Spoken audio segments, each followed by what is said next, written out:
What's up, Aaron? What's up? Nothing much, dude. Coming off the high of a long sauna session right into a fucking cold shower. Feel pretty fresh. It's good.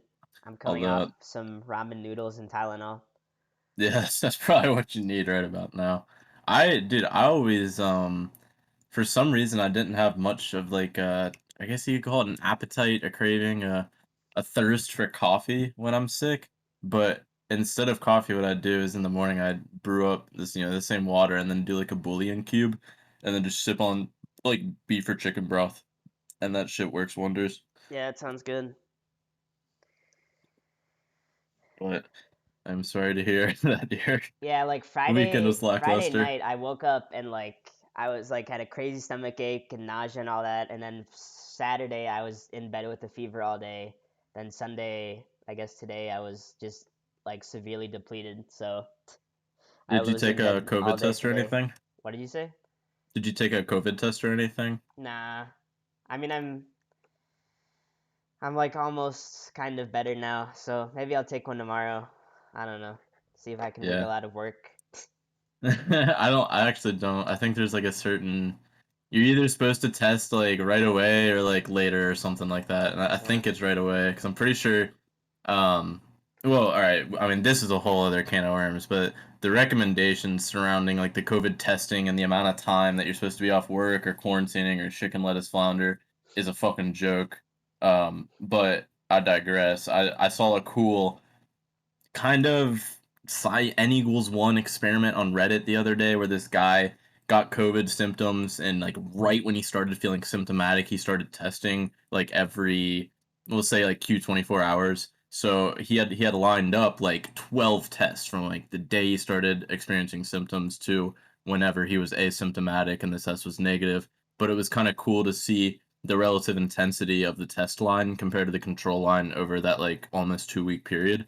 Um, and it did like as you would expect, kind of start off like very faded, and then they get very dark, and then get faded again. So there's something to be said for that, I guess. But I think if you're feeling better after 2 days, it probably wasn't the Rona, at least in my Yeah. subjective I experience didn't with that have any shit. like respiratory symptoms either. It's just fever and nausea, so Yeah, I thought I was gonna come down with something this weekend. On Friday, I woke up with a kind of like sore throat ish, but I think I was just like mouth breathing while I was sleeping because I couldn't fucking breathe through my nose when I woke up either.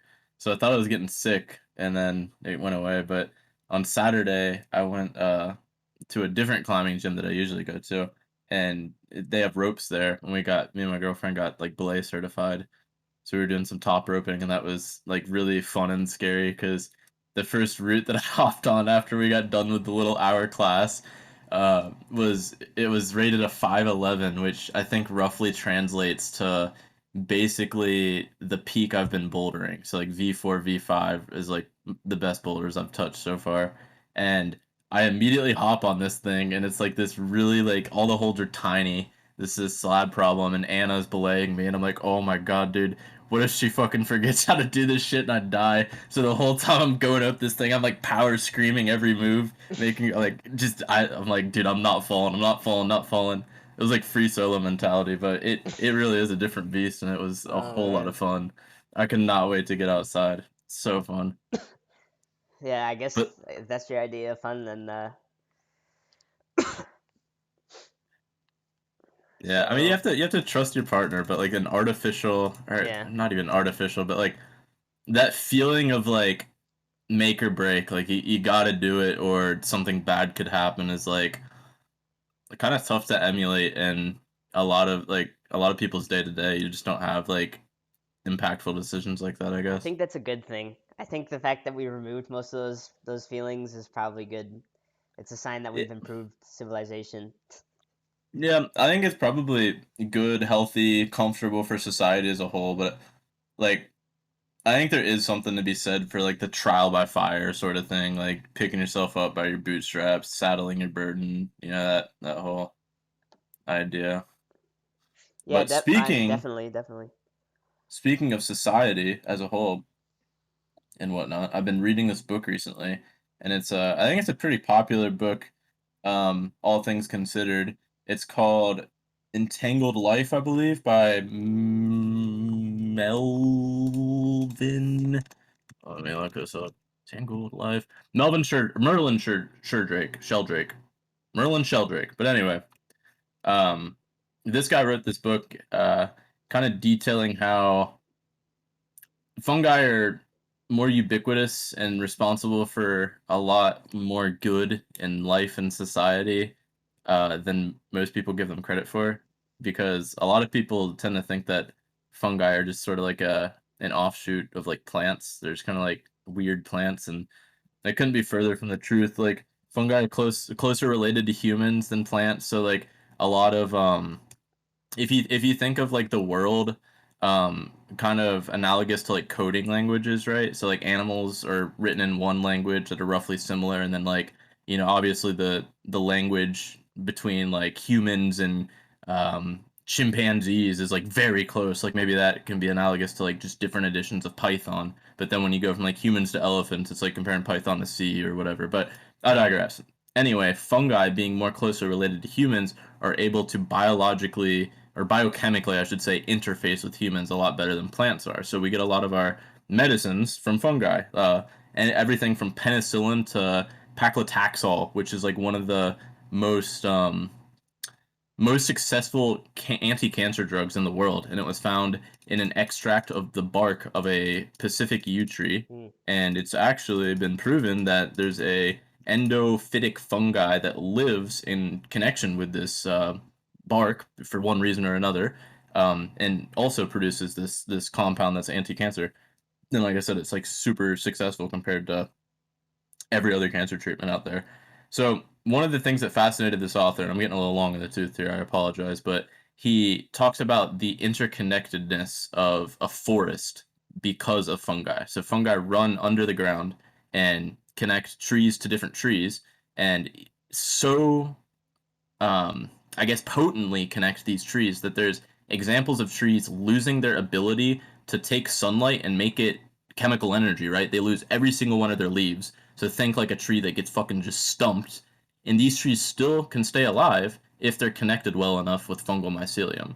And then the analogy then is humans and the World Wide Web. And if an extraterrestrial observer looked at humans as a species, kind of like fungi, and saw their connectedness, you know the resemblance is there. So all this is to say, um I wanted to kind of talk with you, Aaron, about the interconnectedness of the human species and kind of how it relates to other, what's the word I'm looking for, examples, I guess, in nature or otherwise, and the pros and cons of this, because a lot of people say that humans weren't designed to live in such an interconnected and widespread civilization. I mean, it's kind of a hard question because I mean, what were humans designed to do? I guess you have to start with that. Like, if you want to go like the evolutionary psychology route, like I guess we were designed to be hunter gatherers in like the African steppe or whatever.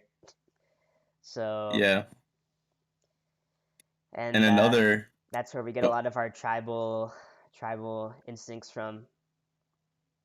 Um, an, another point, Aaron, that I want to hear your opinion on is like um, the human machine, I guess you could say. The human organism is such a resilient and ever-changing force to be reckoned with. Like you can throw damn near anything at a human, like a bullet through the skull. There's so many examples of people surviving crazy shit and adapt and overcome sort of thing. So I think there's an argument to be made that humans weren't really designed from an evolutionary standpoint for a specific purpose, but are more so a product of what the necessity was at the time, if that makes sense. I see where you're going with that, but I kind of want to disagree. Like humans are just like compare like your human to like your average like chimp. Like not to go all Joe Rogan, but like you see chimpanzees just like rippling with like unnatural muscle and Like they're just like so much stronger than humans. Like humans were designed for finesse and to like work together. So like, one mammoth is gonna kill one human, but a mammoth is gonna kill 20 humans that are armed with spears and stuff like that. You know what I mean? Like humans were designed to work together in groups and have like the the fine use of our hands for tools and stuff like that. Um, but I mean, going back to your first point about like the interconnectedness, I mean, it like enhances, I guess, maybe that's the wrong word. It like extends our natural proclivity for connection, right? So like the internet is just like an extension of our tendency to connect with people and like want to be part of that tribe, like I was saying earlier. Yeah, But when kind of when just you magnify, everything. hmm? Are you just saying like everything kind of pointing back to the two minds are better than one, three minds are better than two sort of thing?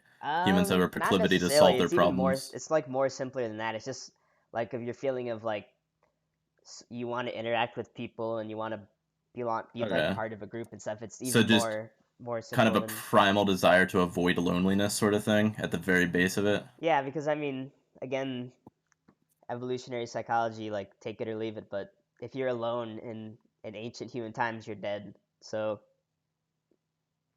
at like some basic level, we realize we have to be together to survive, right? Yeah, But I then think so. when you take the internet into it, it magnifies the good and the bad. So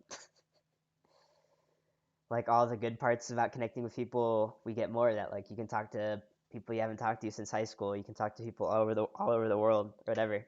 But you also magnify the bad. Like now you have people you never even heard of like criticizing you or Yeah, trying to cancel you or even like the more subtle like you think they're your friend but they're not your friend type of deal, like their superficial friend. I mean that's just the very very basic part of the internet too. The other part of it is it's unnatural because it's not necessarily a human motive connecting people anymore. It's driven by algorithms, which are driven by the companies that make the algorithms. So, um, like the dating apps, I'll use the dating app example because it's the easiest one to like think of. But on a dating app, the makers of the app want to keep you using the app. So it's in their incentive to you know to do stuff other than match you with somebody that's most compatible to you. Because let's face it, the app has enough information to match you with the most compatible person for you after like 10 swipes, but then you would be off the app after 10 swipes. yeah, What the app makes you do instead is just keep swiping and swiping, and it has way more incentive for you to do that than to get off the app. So that's like the simplest example, but the internet also brings the algorithmically like driven relationships into this new connected era of humanity, which I feel like people don't fully either appreciate or like understand the impact of that because like all human relationships in the past were pretty not straightforward, but they weren't like through like three layers of being contrived, I guess, and then a computer optimizes it to create some sort of binary outcome of yes, you spend more time or money, or no, you don't. You know what I'm saying? It's yeah. See, it's a different paradigm of connectedness too. it's funny. It's funny because so there's a few things that I've written down here. Firstly, the I believe in the book I was referencing earlier, he says that the second most advanced social construct within the animal kingdom is held by some species of ants. I think it was like the leafcutter ant. But regardless, imagine how crazy it would be if human mm, what are they called? Like who are the people that study insects? Entomologists. Okay, so human entomologists are looking at these ant colonies or bee colonies or some other social creature, and they see just a few fat cats, like consciously and purposely and with ill intention duping the rest of the populace for their gain. And they're doing it like subtly and intelligently, and you're just like spectating. Like that would be so crazy to watch. I think humans, and correct me if I'm wrong here, but I believe humans are like one of the only kind of self-sabotaging species besides examples of like I see. I don't know how to really word this, but like more brutish or primal competition. Like imagine two male rams like competing to see who gets the female, sort of thing, by smacking their horns together. Like there's nothing subtle about that. You know what I mean? It's very obvious that that's in the spirit of competition and that it's more or less a fair fight. But I'm sure there's examples of cheap shots. But like, do you get where I'm going here? Like the sinister nature of like the the human species and their proclivity towards greed and a lot of these like kind of mortal sins, and the way that that transcends like kind of throughout the species on a very wide lens level is quite fascinating to me. I I mean, don't think there's I any guess parallel. if you think about it on like the basic level, greed like helps you survive. Like you want to eat more food, you need to, because you don't know when's the next time you're gonna eat. Like in the prime, well, let's say the hunter gatherer tribe, like you need to be eating as much as possible. Like it doesn't, like there's no incentive for me for like you to eat too. Like I want the most food for myself at all times, basically. I mean, it's not as cut and dry in that, but like, do you see what I'm trying to get at? Like, it's a survival mechanism to like always be wanting more, more, because in ancient times, like scarcity, humans were always in a scarce. I'm guessing they were in a scarce environment, as far as resources were concerned. And now, like, we we've solved a lot of those problems, so it turns into other things. And then another thing is like our, like we want to be lazy, right? We want to conserve energy, or I mean, your body does. Like, you don't know why your body does, but do you agree with that? Like, your body tends to want to rest more, and you have to force yourself to exercise. Um, m- Sort of. I think more so it's like a lot of people get kind of hyper fixated on something and you want to take the path of least possible resistance to get there, but I think there's a lot of people that get hyper fixated on something that would otherwise be seen as like a lot of work by somebody else. So I don't think it's necessarily always a proclivity towards sitting on couch watching Rick and Morty eating Doritos sort of thing, but I think a lot of humans do tend to take path of least possible resistance to get to whatever they see their goals at. And a lot of people in our country tend to choose goals or ways of living that are more gluttonous, lethargic, unhealthy, etc. But I think generally there's um there's like a fire that burns in you that like once you're like sitting on the beach drinking beer for 4 days, like you're not like super looking forward to the fifth day and you're kind of wanting to get back to like doing something. You know what I mean? I mean, maybe, but like, ask like, take like 10 people off the street and like tell them, okay, you get two choices. The first choice, you have to work 1,000,000 hours to make $1,000,000. Second choice, you have to work 1 hour to make $1,000,000. Who's gonna The- take choice yeah, one? well, yeah, they're gonna take the path of least possible resistance there. But what I'm saying is if you followed those people in like a longitudinal study, and like sorry if this is completely not where you were trying to go with this and I'm nitpicking, but like I think a lot of those people would find something to do on their own time to fill themselves with like meaning. You get what I'm saying? Yeah, I understand that, but I guess like what I was trying to get at is like the greed and like manipulation is like you. It's basically ultimately results in you doing less work to get the same result as other people. I think Yeah, that's kind of like the way to understand like the ants manipulating the other ants. yeah, and I Going a completely very agree with your previous long-winded. point too. Like the I think if you this might not be the exact way you would do it from a medical or scientific standpoint, but if you did an fMRI or a functional magnetic resonance image of somebody's brain, so you get them to do certain thought tasks while they're in the MRI machine, and you get different regions of the brain that kind of light up. But if you were trying to like see what region was associated with that like scarcity mentality, the path of least possible resistance, the whatever's responsible for a lot of humans just like sitting on the couch and eating Doritos and stuff, I think that would be like in your lizard brain, like brain stem, like super primal part. I don't think you would be seeing a lot of that um transcend in like the frontal cortex or some of these places of higher cognition. And that's, again, I haven't really looked into that. No neurologist, but that's just a hypothesis. Yeah, I mean, let's face it, like it feels good to feel good. So, and a lot of the harder things, like the more strenuous things, doesn't feel good when you're doing it. Yeah, Like, I don't know. It takes like a conscious effort to do it because like I want to get an A on a test, right? And I feel good like after I get the A, but the studying might be brutal. And then, you know, ultimately like the person sitting next to me that's like looking at their phone like for the whole test and gets an A and I got an A, like I mean, who's to say say, who's the better student, right? On the if you just look at the books or at the score sheet or whatever.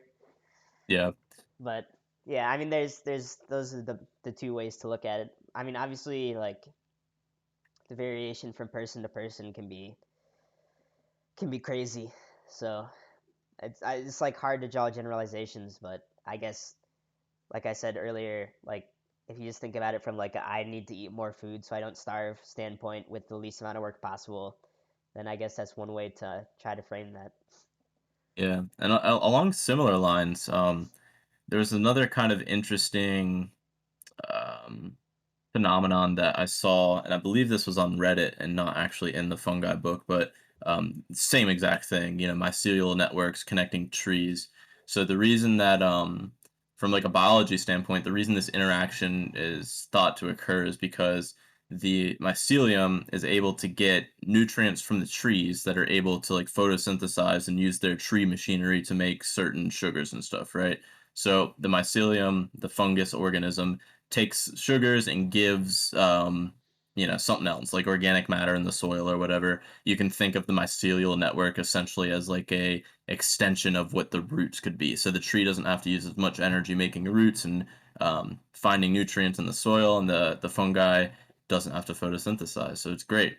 But what happens is after this network is established and takes hold, and you get this. Well, actually, I should kind of emphasize this by saying the largest known organism in the world, either by volume or by mass, is actually a honey mushroom in Oregon. So it's, I think, Armorilio is the genus, species name. I'm not sure, but regardless, this mycelial network is so fucking big, and it's been mapped out over like 10 hectares or something crazy, that it's been determined to be the largest organism. So these things are quite prolific. And once they get set up, well, if a tree, again, were to get, basically just stumped, that tree could keep living without its, basically without what makes it useful to the entire network as a whole. The fungus wouldn't have, if there's a tree stump just sitting there, a fungus isn't going to go and connect to that tree stump initially because it doesn't have any sugars to give. It doesn't have any leaves to make sugars, so why include it? But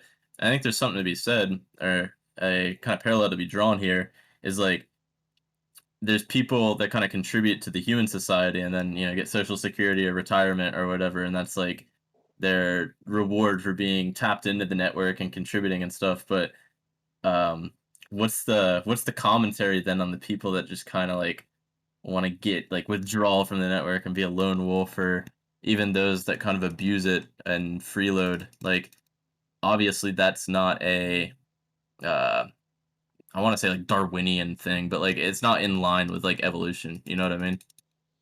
Yet it's still technically permissible behavior because the kind of like zeitgeist that we're in now is that like everyone deserves to live and death is very, very bad, and like it's mean to not include people, sort of thing. But I don't know. Yeah, that's a tough one.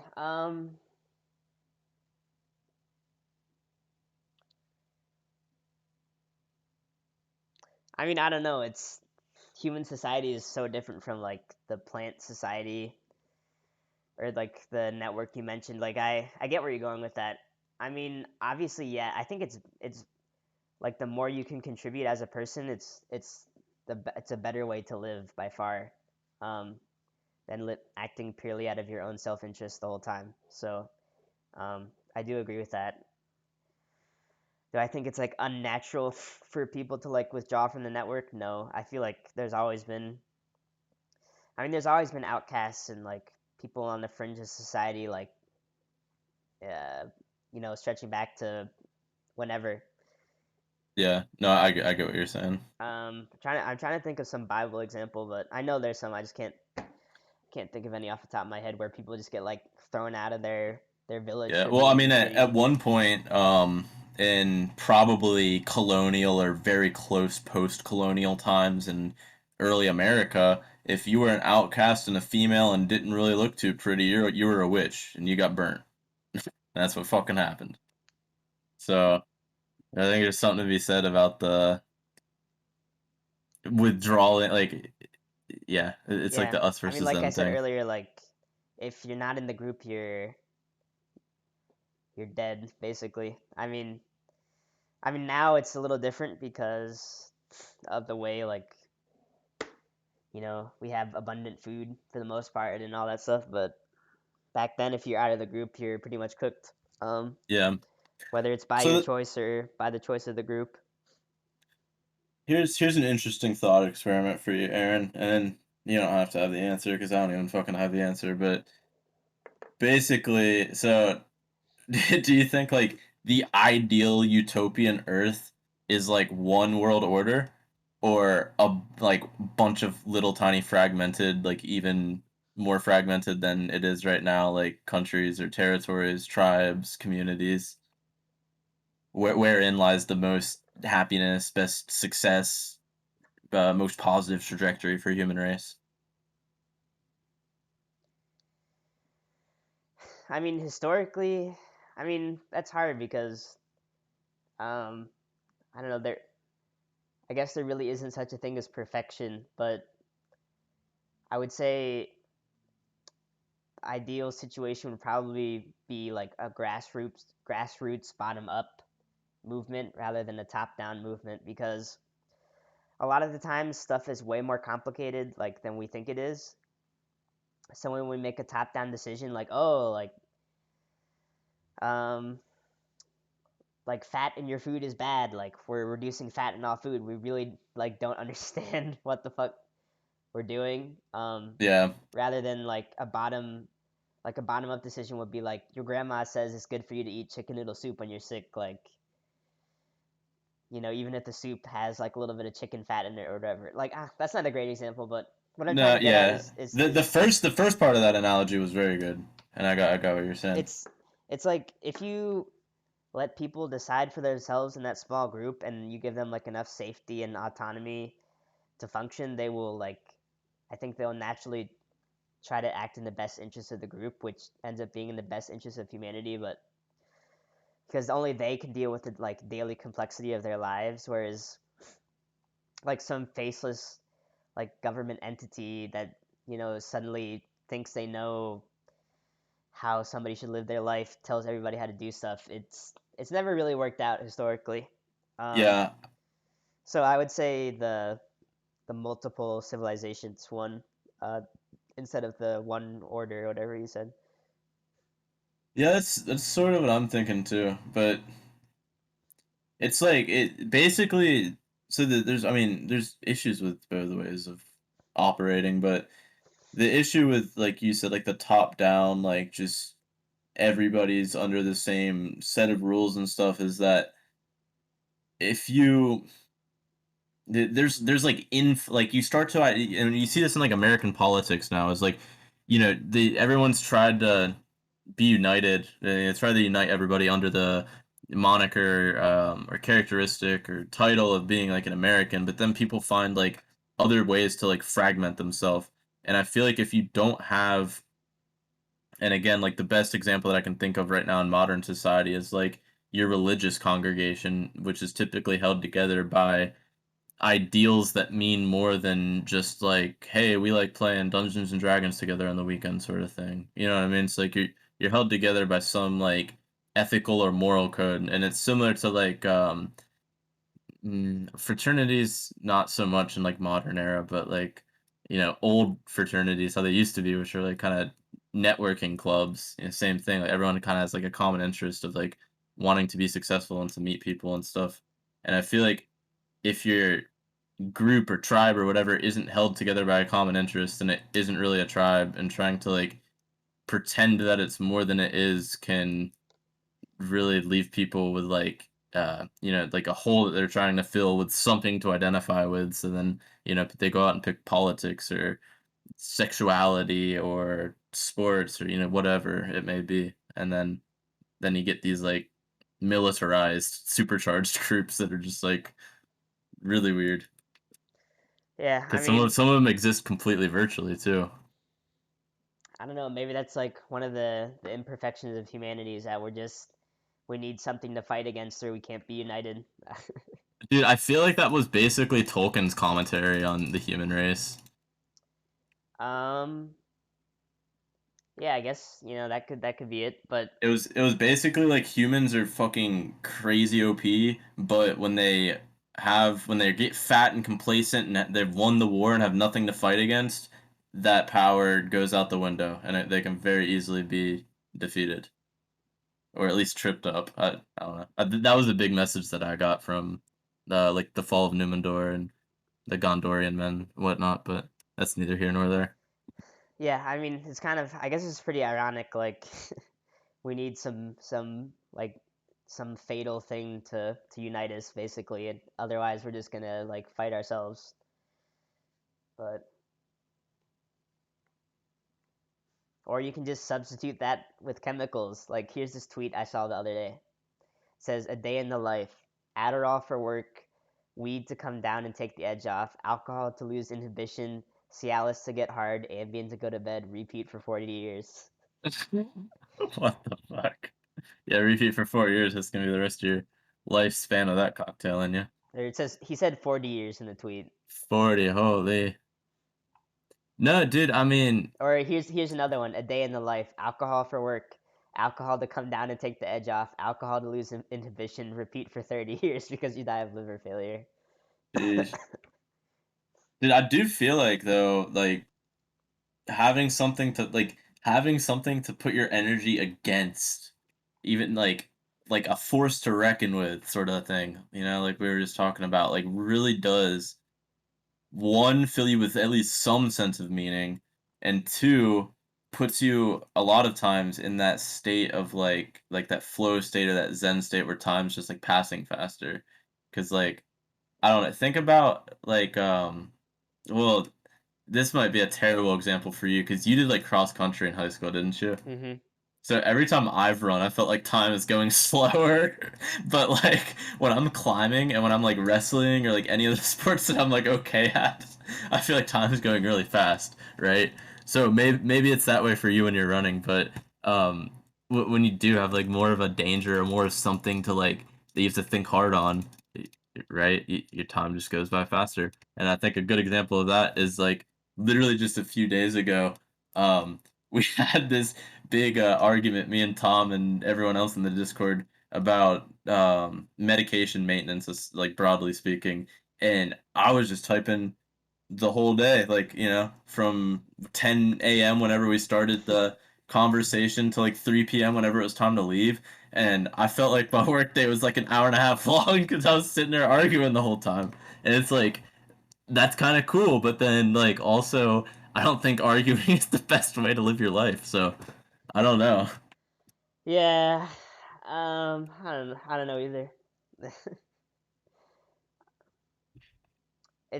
It's funny though. It seems like when humanity is like pushed to the brink, like we figure shit out. So like Yeah, the sending somebody to the moon or whatever, the Manhattan Project. yeah. But then think about this too. A lot of chronic preventable disease, people are hypothesizing that a lot of it is due to just like chronic sympathetic nervous system activation versus parasympathetic. So fight and flight versus rest and digest. And like if you're inappropriately in fight and flight mode all day long, like not only are you gonna like be more inclined to snap and like be an asshole to people or whatever, but even outside of that from a physiological level, all of your organs are on fucking overdrive, man. Like if you're not able to relax as a human, well then you're just gonna be basically biologically inferior. You're gonna be firing on less cylinders. It's like, if you're getting 3 hours of sleep every night and I'm getting 8 hours of sleep every night, and then we have a competition, like it's similar to that because you're wearing yourself out over like things that you shouldn't be sympathetically uh predisposed to, sort of thing. So a lot of people are just like fired up all day long and are going around looking because for something they're to jump at. they're like hopped up on Adderall. Yeah, well, honestly, I think that's a generalization, but I think broadly speaking, people don't have good stress management Or they're hopped up techniques. on social media or hopped up on whatever sugary shit they're drinking. Yeah, I don't know. I think the mindset's the biggest contributing factor, but yeah, social media, sugar, that doesn't help. But it's also like I don't know. I think Rogan's probably beat this horse to death, but like there's that lizard part of your brain, dude. Like we were saying, like I think people are designed to always have a lion in front of them to kill, and like sometimes that lion is like the other people Yeah, in their cars next to you on the way to work, and it's like, are they really as bad of a driver as you think they are, or are you just probably. kind of like, yeah? I mean, yeah. There's a lot of post-COVID driving syndrome out there, but I digress. It seems I like think I think a lot of it's mental. everything's gotten worse after COVID. Like food is worse, people driving are worse, like service is worse, like everything is slower. I don't know, but Yeah, economy's a little worse. a little, yeah, to say the least.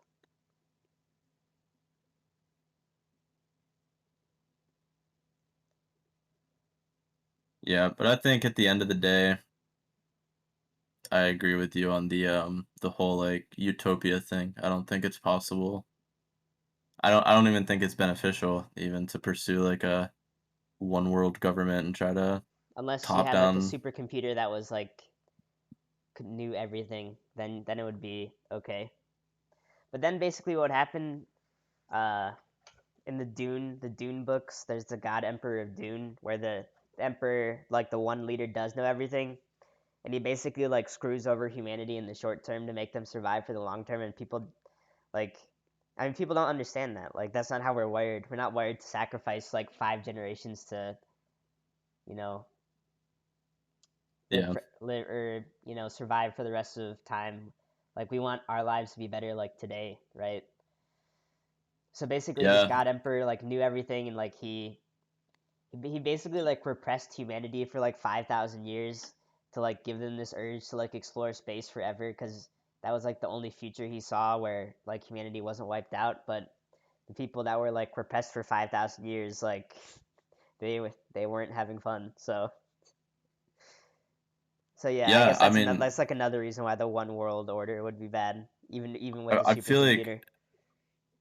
I feel like that's a really tough sell. Like I don't think you're ever gonna be able to sell that to human civilization without like, and even if this were the case, I mean, there's countless examples in the Bible to prove that it probably still wouldn't work. But unless it was literally the dictate of God, and he was saying like, "Yo, look, I'm plaguing you for X amount of generations because of this, and you guys will prosper," or something. Even then, people are gonna be pissed about it and not gracious, and yeah, But yeah, it's I mean, the human God nature, I Emperor think, of at the end of Dune the day. like didn't ask them to become the God Emperor. He like seized power basically. So yeah, Yeah. How long are we running right now? 40 minutes. 40 minutes. All right, let's circle back to the whole I don't know if we ever discussed like explicitly pros and cons of current interconnectedness of basically the whole human world. But let's circle back to that, and I'm gonna go eat some dinner.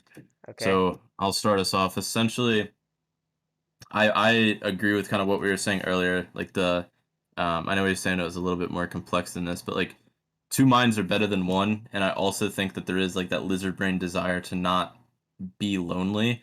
I don't know if the chicken or egg came first, but it seems logical to me that the desire to not be lonely comes, I think, both from like a deeper kind of spiritual place, but also like just because humans as a species are going to perform better if they're together, sort of thing. Not only to make more little humans, but to also like solve problems, right? Mhm. So I think that's a big boon in the kind of social media that we brought together.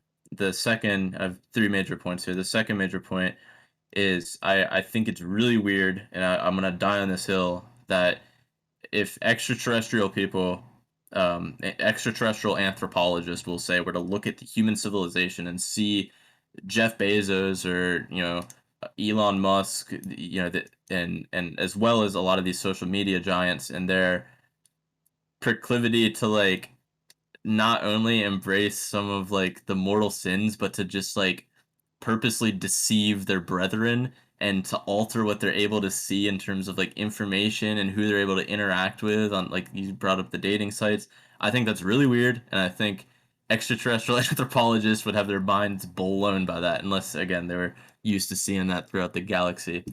And my third point here, third and last point, is that I think the major con is exactly what you said, the amplification of negative things or people that are against you.